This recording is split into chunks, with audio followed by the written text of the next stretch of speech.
The Singapore-based cryptocurrency platform Crypto.com announced on Monday that it has acquired two startups in South Korea, the payment processor PnLink Co. and the virtual asset provider OKBit Co. The company didn't disclose the amount. In addition, the company said that it has been registered as a virtual asset service provider under South Korea's Electronic Financial Transaction Act. A blockchain API platform, Bware Labs, the organization behind Blast, is introducing Houston Incentivized Testnet.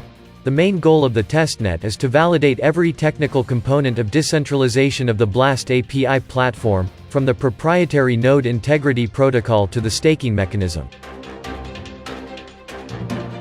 Fintech startup Airswift has announced that it has raised $2 million USD in a pre-seed fundraising round headed by CE Innovation Capital. CEIC. Airswift is a leader in Web 3.0 native payment solutions providing omni-channel payment gateway, crypto-funded prepaid cards, and on-off-ramp services that connect businesses with consumers. The Ethereum mixing application Tornado Cash was outlawed on Monday by the Office of Foreign Asset Control, OFAC, a regulator of the U.S. Treasury Department. The mixer has reportedly assisted North Korean hackers, including the Lazarus Group hacking syndicate, according to OFAC.